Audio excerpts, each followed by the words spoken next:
Okay, this here is a Sears highway police chase set from about 1977. It shows up in the 1977 yearbook. It is an electromechanical toy turned somewhat of a game, interestingly enough. And being an electromechanical toy, it is made in Japan from the 1970s and imported by a U.S. department store. It may or may not surprise you to know that this toy is manufactured by Tomy. The instructions, which we'll get onto in a little bit. It is essentially a representation of a highway interchange where you have an overpass and an underpass, and you have all four on and off ramps in the clover configuration represented. And then once you get past your on and off ramps, you basically just go around in a horseshoe to come back on the other direction. It comes with two cars. You get, as the police chase name implies, a police car and I guess your criminal getaway car here. And as I said, this toy is manufactured by Tomy, and it does have a direct Japanese equivalent in the form of something called Pla Highway. The PLA in that name might give away that it has a connection to a different Tomy toy, Plarail, which has been localized to many different companies, including as the Tomy Merry-Go series in the US, of course, Thomas Motor Road and Rail, quite famously. Tomica World over in the UK, there was a series of Palatoy train sets. Spain had Geiper train sets. Germany had the Tomy Express, and a bunch of European regions, as well as the US, got Tomy Train, which was a slightly derived system. But this is directly based on Pla Highway, which was a companion product from the late 60s to sort of mid-70s. I think by 1974 they just about stopped doing it in Japan. So it was sold over here in the US after its commercialization ended in Japan. Now, there were two sets localized, as best I can tell. This smaller one here, which is sort of an amalgamation of the larger set, its Japanese equivalent, and a highway interchange set that came with just one vehicle, which was a bus. The larger American set, and I'll pick up this piece to show one of its added features, included a little toll booth on one of the in between the on and off ramp section and one of the horseshoe pieces. So you have a horseshoe piece down here, and there would be a toll booth in between. But maybe more interestingly is there is a control box which can be mounted on the bottom of these switches, and that allows you to operate it remotely. And you might wonder why only this half of the switch has that control box, and that's because when you're driving on the right-hand side of the road, you're going to be approaching this switch either from here, or from here, and you're going to be exiting from here, here, or here. And when you're doing that, you only need control of this actuator. So you're entering from here, and you can control which way it goes. Over here, you're either entering from here, and it doesn't matter, you just push it out of the way, or you're entering from here, and it doesn't matter, you just push it out of the way. So only this really needs that actuation. You don't really ever need to touch these parts. Now, as I said, there was two main sets, but there is apparently a variation in the cars.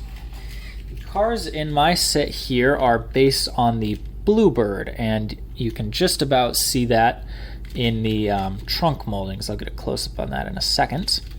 If you look, the number plates on both the cars actually have Japanese text, and it does say Bluebird in Japanese, but a little bit more obviously on the trunks, molded very small, and I don't know if my camera will focus on it, it does say Bluebird. So these are the same mold of car. They both run on one AA battery, and they were a little bit oxidized and corroded, so just temporarily I've put a little bit of tinfoil in there just to get them up and running. It didn't take a lot to get the motors spinning again. And just to show you, the two chassis are pretty much identical, other than varying the sloppiness of my fix, and the red car is missing one of the front hubcaps. And so inside the police car and I guess the criminal getaway car, you can see how they're put together. The red dome on top is just kind of shoved in through the roof of the police car. and both these cars are used in the Japanese equivalents. This car is very common and is used in a lot of the Japanese sets. This one, I believe, is in the Japanese equivalent of the larger set, and was available individually with a different police sticker. Actually, the red car was also available independently, but it came in so many of the Japanese sets, particularly a lot of the later crossover Plarail sets, that I think this is probably the most common Pla Highway car that you're going to see, I guess the international ones. These two are both the most common, and then the variants are probably the harder ones to find. Over here on the instructions, the front doesn't really tell you a whole lot. Over on the back, it gives you the assembly instructions, which we'll go ahead and walk through. And down here, as well as in the wish book, it makes allusions to playing this like a game. And basically, you have the 4 switches that control your access to the on-ramps, and each person picks a car and 2 of the gates, and you try to catch each other. It's kind of a weird game that doesn't really play out that well, but let's go ahead and get it together. So my set is missing one piece, and it is one of the supports for the track, but it is still usable without that. The first thing that you really do is build 2 big dog bone assemblies that are identical, and those involve one switch on either end of 2 of the straight tracks. The track uses this kind of side clip style, which is used on a couple of other things. It's used on a couple of old Plarail pieces. It's used on some Bandai train sets, and I'm sure lots of other things that I'm not even aware of. And then on either end, you put on these horseshoe pieces, which make it look a bit like a dog bone. And you build 2 of those.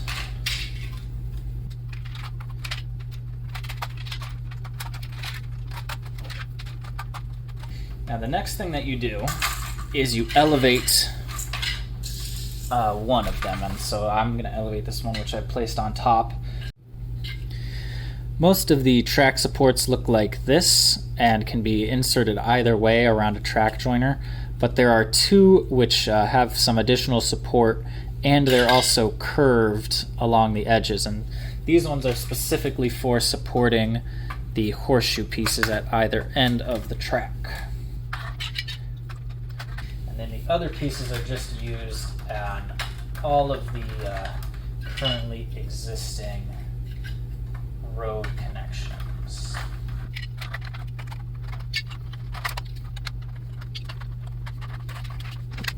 And then after you've got that together, you take your on and off ramp pieces, and they connect your 2 layers together into the 4-leaf clover pattern, which you see on a lot of highway intersections.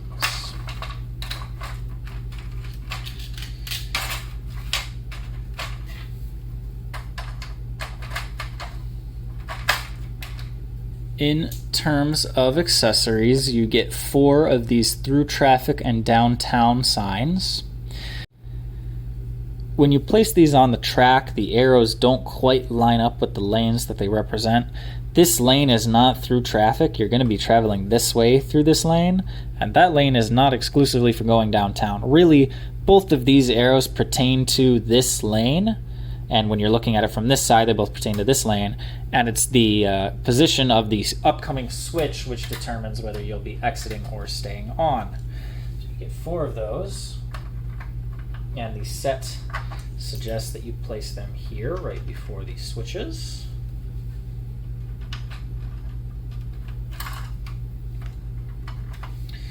And then you also get, I believe it's 8 street lights.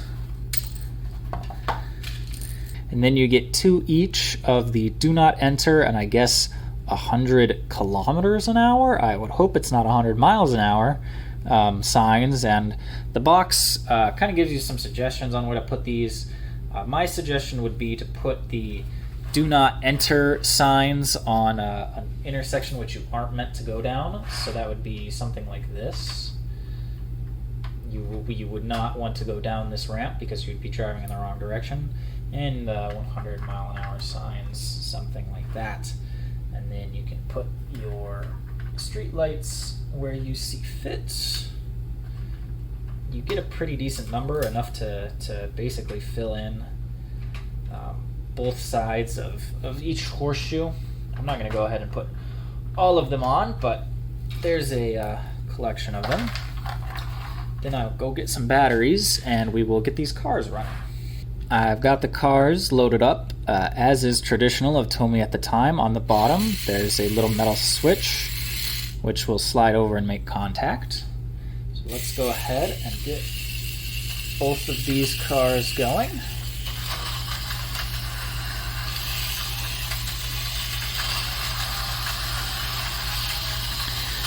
When I first got the cars, they weren't that great at climbing hills.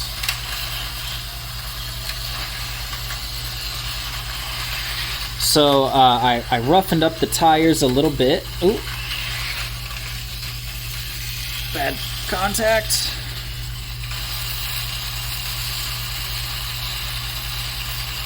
You're seeing already a handful of the annoyances with this set. The actuators on the switches like to drift back into the neutral position where the cars experience a head-on collision. Or, as you just saw with the red car, if they're slightly out of place, they just come off the track a little bit, just like that. As I was saying before the cars interrupted me, I did have to roughen up the tires slightly, and they still aren't really all that happy to climb, but they are working pretty well, I would say.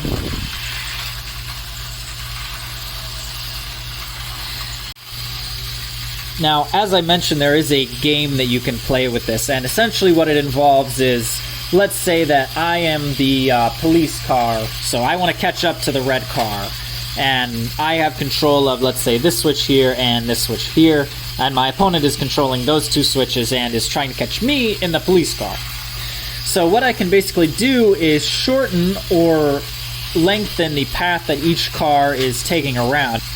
But one of the ideas is that you should be able to change these switches pretty fast in between cars, but really it doesn't work out all that great. And these cars aren't all that great at climbing hills, which isn't really helping either. I have tried playing this with someone. It doesn't really play all that well as a game, to be honest. I think this works a lot better as just like a highway toy. I think it would work a little bit better with the remote-controlled switches, and it would certainly work better if it was brand new and not 50 years old.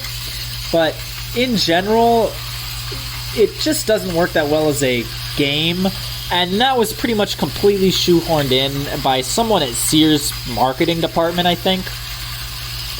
As far as I'm aware, there's no game element to the original Pla Highway series. And honestly, without all of the expansions and additions, I think this system, it isn't really complete. It's not nearly as fun as it would be with some of the other expansions.